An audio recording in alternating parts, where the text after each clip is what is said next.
GeM TV நேயர்கள் அனைவருக்கும் வணக்கம். நான் உங்கள் பிஜே பிலால். இன்னைக்கு வீடியோவில் நம்ம எதை பற்றி பார்க்க போகிறோம் அப்படின்னு பார்த்தீங்கன்னா, ட்ரம்ப் வந்து நிறைய வேலைகள் வந்து பண்ணிட்டு இருக்காரு. அதுவும் இல்லாமல் ஒரு சட்டம் ஒன்று போட்டார்னா அதில் வர பிரச்சனைகள் ஓரளவுக்கு ஒரு முக்கால்வாசி அளவுக்கு அது முடிகிற நிலைமையில தான் அதுக்கடுத்து புதுசாக ஒரு ப்ராப்ளமை வந்து கொண்டு வருவார். அதாவது அவருக்கு வந்து அது ஒரு புதிய ஒரு அறிக்கையாக வருது. ஆனால் மற்ற நாடுகளில் இருக்கக்கூடிய எல்லாத்துக்குமே வந்து அது ஒரு புதிய பிரச்சனையாகவே வந்து உருவாக ஆரம்பிக்குது. அது ஒரு நாட்டை சேர்ந்தவங்க, அதாவது தலைமையில் இருக்கிறவங்களுக்கு மட்டும் இல்லாமல் அந்த நாட்டில் இருக்கக்கூடிய மக்கள் எல்லாரும் வரையுமே வந்து பாதிக்குது. அப்படி தான் வந்து நம்ம இந்தியாவுக்கு போடுற டேரிஃப் பிரச்சனை நம்ம ஊரில் நார்மலாக கீழே வேலை செஞ்சுட்டு இருக்கக்கூடிய தொழிலாளர்களுக்கு கூட அந்தளவுக்கு பாதிப்பு ஏற்படுற அளவுக்கு கூட வந்து பாதிப்பு உள்ளாகுது. ஸோ அந்த மாதிரி நிறைய மாதிரியான அறிக்கைகளை போட்டிருக்காரு. அவருக்கு இப்போ திருப்பி பதிலடி கொடுக்குற மாதிரி நேட்டோ நாடுகளாக இருக்கட்டும், அதுக்கப்புறம் அந்த கிரீன்லாந்து சம்மந்தப்பட்ட அந்த நேட்டோ நாடுகள், ஸோ அவங்க மூலியமாகவும், அதுக்கப்புறம் ரஷ்யா சைனா மூலியமாகவும். இன்னொரு விஷயம் என்ன அப்படின்னு பார்த்தீங்கன்னா, இப்போ ஈரான் பிரச்சனை நடந்துட்டு இருக்குல்ல, ஸோ அங்கேயுமே வந்து அவருக்கு ஒரு பதிலடி கிடச்சிருக்கு அப்படின்னு வந்து சொல்லலாம். ஸோ அது என்னென்னலாம் அவங்களுக்கு வந்து திருப்பி கொடுத்துருக்காங்க, என்னென்ன வந்து பேசியிருக்காங்க அப்படிங்கிறது எல்லாமே இந்த வீடியோவில் நம்ம டீட்டெயில்ஸாக பார்க்கலாம்.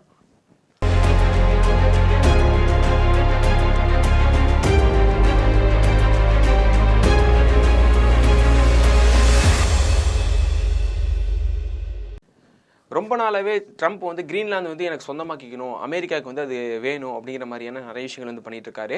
இதுக்கு வந்து கனடாவுமே வந்து எதிர்ப்பு தெரிவிக்கிற மாதிரியான சில விஷயங்கள்லாம் வந்து பண்ணியிருக்காங்க அப்படிங்கிறதா வந்து ஒரு ஆச்சரியமான விஷயமாவே இருக்கு.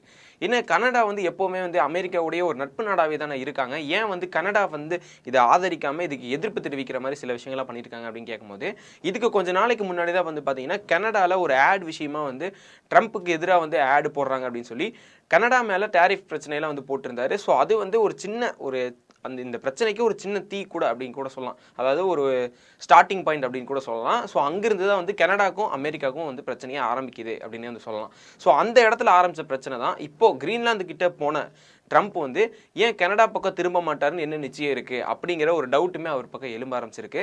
ஏன்னா யார் நட்பு நாடாக இருந்தாலுமே, எந்த ஒரு நாடு நட்பு நாடாக இருந்தாலுமே சமயத்துக்கு ஏற்ற மாதிரி, அதாவது சூழ்நிலைக்கு ஏற்ற மாதிரி அவருக்கு வந்து இது வேணும்னா அதை கரெக்டாக வச்சுப்பார். இல்லை இவங்க வந்து தேவையில்லை, இவங்களுடைய தேவை வந்து நம்மளுக்கு அவசியம் இல்லை, நம்ம இவங்களை யூஸ் பண்ணிக்கலாம் அப்படிங்கிற மாதிரியான ஒரு சூழ்நிலை வந்ததுன்னா நமக்கு எதிராக திரும்பறதுக்கான வாய்ப்புகளும் அதிகமாக இருக்குது. ஸோ அதனால் இவரை நம்பி இருக்க முடியாது அப்படின்னு சொல்லி இந்த கிரீன்லாந்து பிரச்சனையில் கனடாவுமே எதிர்ப்பு தெரிவிக்கிற விதமாக சில விஷயங்கள்லாம் பண்ணிட்டு இருக்காங்க. அது மட்டும் இல்லாமல் அவங்களோட சேஃப்டிக்காகவும், அதாவது ட்ரம்ப் கனடா பக்கம் திரும்பிடுவார் அப்படிங்கிற சேஃப்டிக்காகவும் அதாவது ரஷ்யா மட்டும் இல்லாமல் சைனா கிட்ட வந்து நேரடியாக பேசிகிட்டு இருக்காங்க அப்படிங்கிற ஒரு விஷயம் வந்து வெளியே இருக்கு. இப்போ ட்ரம்ப் வந்து உதாரணத்துக்கு நான் எக்ஸாம்பிளுக்கு ஒன்று சொன்னோன்னா, வேர்ல்டு ஹெல்த் ஆர்கனைசேஷன் அப்படின்னு சொல்லிட்டு அது இருக்குல்ல, ஸோ அங்கிருந்து ட்ரம்ப் வந்து விலகிட்டார். ஸோ அந்த விலகினதுக்கு அப்புறமா என்ன பண்ணுறாங்க அப்படின்னு பார்த்தீங்கன்னா, சைனா போய் அவங்க கூட சேர்றாங்க. நான் வந்து உங்கள் மிகப்பெரிய ஒரு டோனராக வந்து நான் இருந்துக்கிறேன் அப்படிங்கிற மாதிரி சைனா போய் சேர ஆரம்பிக்கிறாங்க.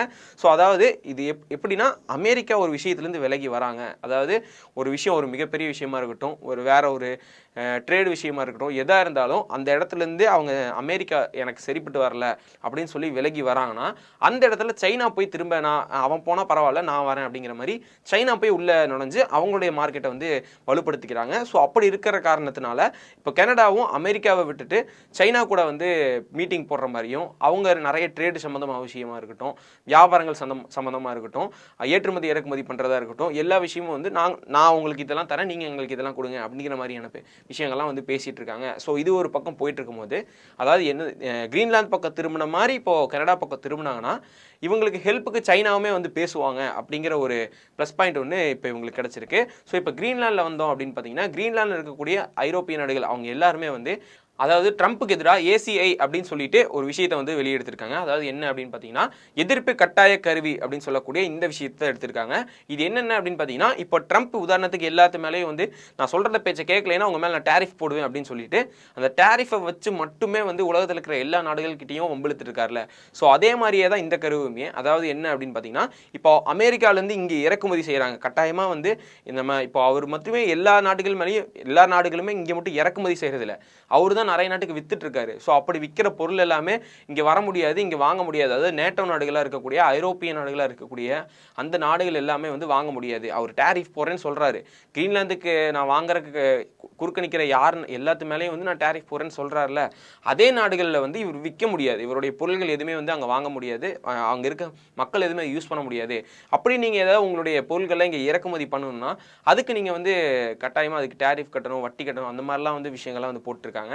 ஸோ இந்த மாதிரி அமெரிக்காவிலிருந்து வரக்கூடிய பொருள்களுக்கும் அது சம்மந்தமாக வரக்கூடிய ட்ரேட் விஷயமான எல்லாத்துக்குமே வந்து கண்டிப்பாக வந்து தடை விதிக்கப்படும் அப்படிங்கிற மாதிரி வந்து சொல்கிறாங்க. ஸோ இந்த விஷயத்தை கையில் எடுத்தனால தான், அதாவது அவருக்கு வந்து அவர் பணம் மூலியமாவோ அமெரிக்கான்னு இல்லை, பொதுவாக எந்த ஒரு நாடுமே இன்னொரு நாடை வாங்குறதுக்காக பண ரீதியாக ஏதாவது இந்த மாதிரி இப்போ இவர் பண்ணிட்டு இருக்கிற மாதிரி விஷயங்கள் ஏதாவது பண்ணாங்கன்னா அப்போ வந்து இந்த கருவியை வந்து எடுத்து நம்ம இந்த மாதிரி வந்து பண்ணலாம். ஸோ அந்த விஷயத்தை தான் இவங்க வந்து பண்ணியிருக்காங்க.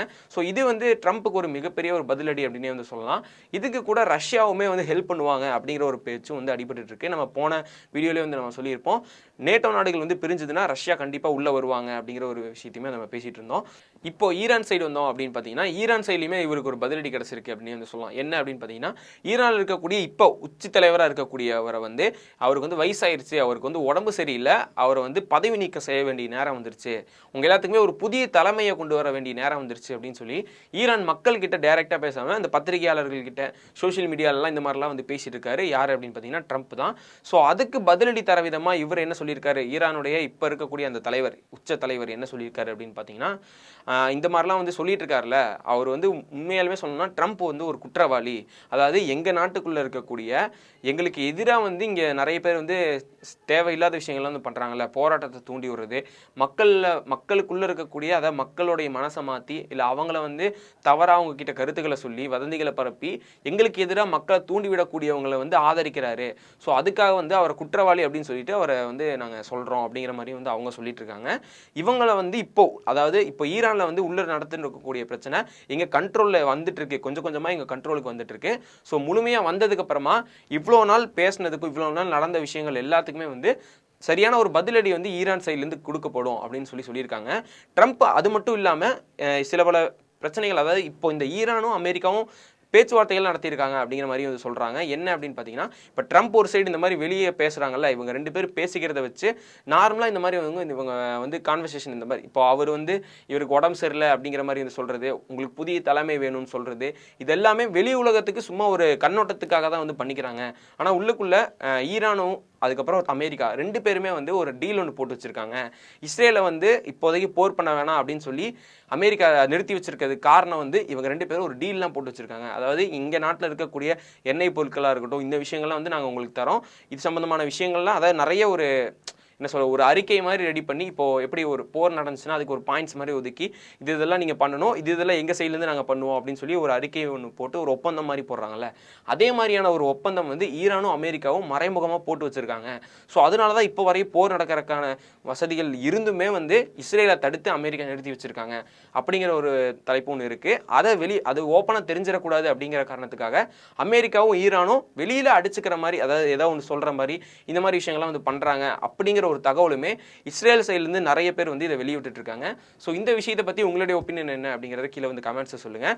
இந்த வருஷத்தோடைய ஸ்டார்டிங்கே வந்து மிகப்பெரிய ஒரு பிரச்சனையாக தான் உலகத்தில் வந்து போயிட்டு இருக்கு. அதாவது ஒவ்வொரு நாடுகளுக்குள்ளேயும் வந்து பிரச்சனை ஆரம்பிச்சு உள்நாட்டுக்குள்ளே இருக்கக்கூடிய பிரச்சனைகள், இந்த மாதிரி பல பிரச்சனைகள் வந்து போயிட்டு இருக்கு. ஸோ இந்த விஷயத்தில் மெயினான அந்த எல்லா ஊரோட ஒரு பிரச்சனையிலையும் மெயினான தலையாக இருக்கிறது யார் அப்படின்னு பார்த்தீங்கன்னா அமெரிக்க அதிபர் டொனால்ட் ட்ரம்ப். அவர் தான் வந்து, ஏன்னா அவர் தான் ஒரு பிரச்சனை தீர்த்து வைக்கிறதா இருந்தாலும் சரி, ஒரு பிரச்சனை ஆரம்பிக்கிறதா இருந்தாலும் சரி, ஒரு பிரச்சனை என்ன நடந்துட்டு இருக்குன்னு அதை பற்றி பேசுகிறதா இருந்தாலும் சரி, எல்லாமே வந்து அவர் தான் மெயினாக இருக்காரு. ஸோ இந்த விஷயத்தை பற்றி, அவருடைய இன்வால்வை பற்றி உங்களுடைய ஒப்பீனியன் என்ன அப்படிங்கிறத கீழே வந்து கமெண்ட்ஸை சொல்லிட்டு போங்க.